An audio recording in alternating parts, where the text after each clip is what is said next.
कहानी एक छोटी सी बस्ती से शुरू होती है। सूरज निकलने से पहले ही रशीद ईंटों के भट्टे की तरफ निकल जाता है। मिट्टी, धूल और तेज धूप में पसीना बहाता हुआ वो दिन भर मजदूरी करता है। रशीद मिट्टी तोड़ता था, मगर किस्मत की जंजीर न तोड़ सका।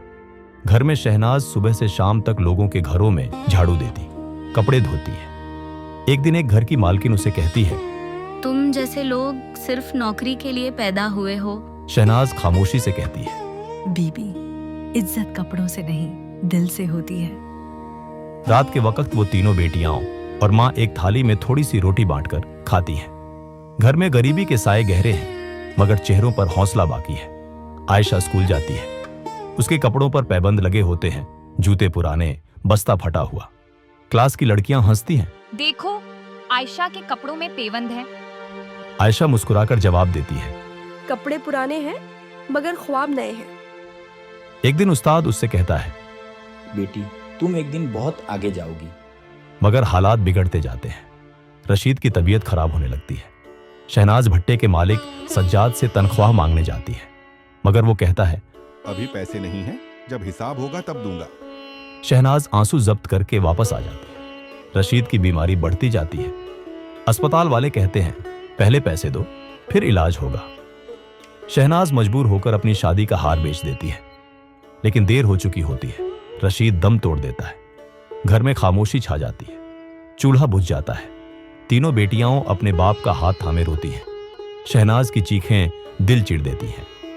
मजदूर के हाथों से ईंटें छीन ली गईं, मगर इज्जत की दीवार बाकी रही। रशीद के बाद घर की जिम्मेदारी मां और बेटियों पर आ जाती है। शहनाज कहती है, बेटियों, अब हमारा सहारा सिर्फ हम खुद हैं। आयशा स्कूल छोड़ने वाली होती है, मगर उसका उस्ताद उसकी फीस खुद अदा करता है। वो दिन भर छोटे बच्चों को पढ़ाती है, रात को खुद पढ़ती है। एक दिन स्कूल के मुकाबले में आयशा पहला इनाम जीतती है।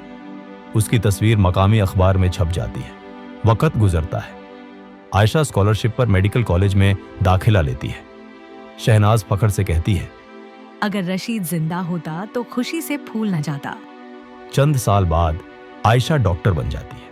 अपना क्लिनिक खोलती है, जिसके बाहर लिखा होता है, मजदूर खानदानों के लिए मुफ्त इलाज।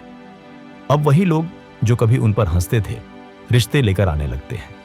एक हमसाया औरत कहती है, काश हमें पहले पता होता आयशा इतनी बड़ी डॉक्टर बनेगी तो हम कब का रिश्ता दे देते।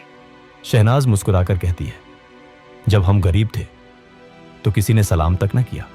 अब दौलत आई है तो सबको रिश्ता याद आ गया। यही है हमारा खुदगर्ज माशरा। आयशा, गरीबी जुर्म नहीं, मगर इंसानियत का मर जाना सबसे बड़ा जुर्म है। आयशा अपने बाप की कब्र पर फूल रखती है और कहती है, अब्बा, अब कोई हमें हकीर नहीं समझेगा। इंसान तब गरीब नहीं होता जब उसके पास पैसा ना हो, बल्कि तब होता है जब उसके दिल में एहसास मर जाए। हमारा माशरा मतलब परस्ती में इतना आगे बढ़ चुका है कि गरीब को सिर्फ उस वक्त याद किया जाता है जब वो किसी काम का हो। असल दौलत दिल का एहसास है, दौलत नहीं।